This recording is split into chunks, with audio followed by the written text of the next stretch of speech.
Không thấy ý một đồ ông nó em đi dạo cái gì gần ấy em đi dạo cái gì ủa spray nó ông bị spray xong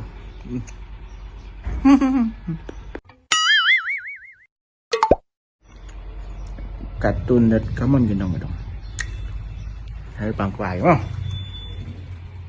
mà đã em biết rồi dạ đi sao đi vào đó Sve gà dong đi vào thứ gà lại thế ông không mà đi ông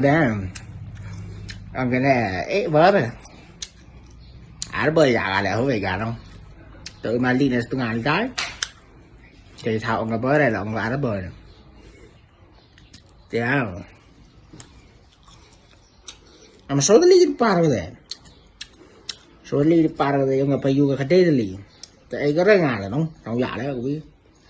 mình là cầm tiền sao thì gan nông thì gan nông thì phá cha đấy nó em rất buồn đó ta có vài lúc tí là do đó